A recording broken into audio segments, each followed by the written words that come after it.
Hello everyone, I am your teacher for this question. Let me explain this question to you now.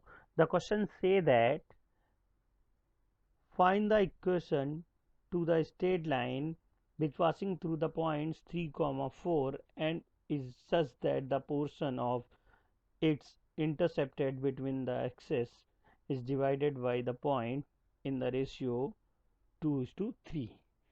इसका मतलब क्या question कह रहा है? क्वेश्चन ये कह रहा है कि एक ऐसे स्ट्रेट लाइन की इक्वेशन फाइंड करनी है जो 3, 4 से पास होकर जाती है और साथ में ही जो एक्सेस के बीच में एक लाइन सेगमेंट रहता है उसको 2:3 के रेशियो में डिवाइड करती है। ठीक है, तो आप देखते हैं ये क्वेश्चन कैसे हम फाइंड करते हैं ये equation.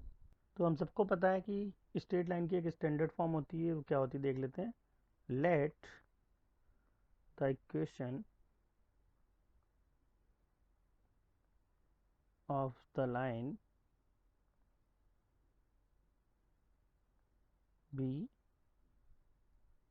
x upon A plus Y upon B equal 1।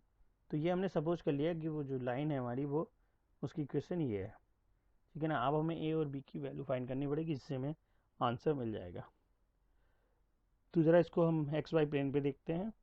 तो ये हमारा एक्स वाई प्लेन है और ये हमारी स्ट्रेट लाइन है जो हमने यहाँ पे मानी हुई है। ठीक है ना, तो इसको हम अगर इक्वेशन 1 दे देते हैं तो अगर यहाँ मार्किंग करते हैं, ये हमारा वाई एक्सिस है, पॉजिटिव वाई एक्सिस, और ये पॉजिटिव एक्स एक्सिस, और ये मान लिया एक्स एक्सिस पे इसने इंटरसेक्ट किया a, 0। ओके, तभी ये यहाँ एक्स अपॉन ए लिखा जाता है। और ये डिस्टेंस क्या हो जाएगी हमारा बी हो जाएगी, तो ये पॉइंट हो जाएगा हमारा 0, बी, इस तरीके से। और क्या क्वेश्चन कह रहा है कि इसने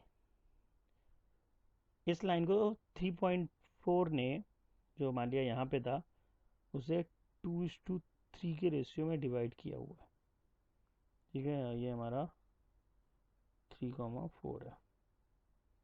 तो अब हमें ए और बी की वैल्यू फाइंड करनी होगी और वो भी इस 2:3 के रेशियो, इस 2:3 की हेल्प से।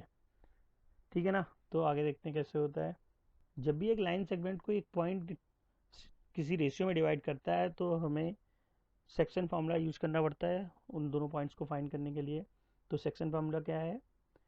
तो x equal to m1x2 plus m2x1 divided by m1 plus m2।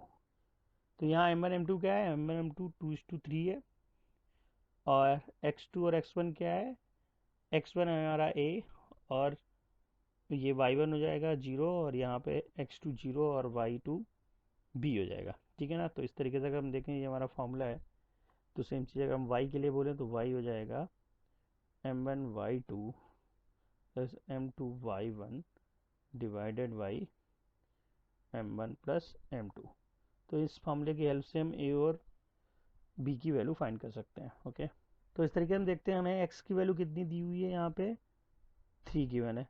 तो 3 इक्वल टू, और m1 हमारा कितना हो जाएगा 2, तो 2 इंटू x2 हो गया 0 प्लस m2 हो गया था हमारा 3 इंटू x1 हो गया a divided by m1 plus m2 यानी कि 2+3।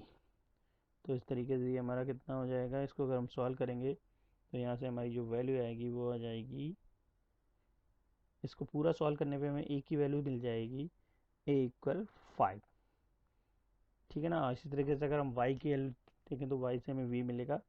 तो y हमारा यहाँ पे गिवन जो है वो है 4, तो ये हो जाएगा वापस से 2 multiplied b plus 3 multiplied 0 divided by 2+3। तो इस पूरे को अगर हम सॉल्व करेंगे तो उसे सॉल्व करके मुझे b मिलेगा, और जो यहाँ पे b होगा वो एक्चुअल में हो जाएगा 10। तो इस तरीके से हमें a और b मिल गया। और अगर ए ओ बी मिल गया और ए ओ बी की वैल्यू इक्वेशन वन में सब्स्टिट्यूट करेंगे तो वहाँ से हमें इक्वेशन ऑफ लाइन मिल जाएगी। यहाँ हम लिख सकते हैं हेंस फ्रॉम 1 इक्वेशन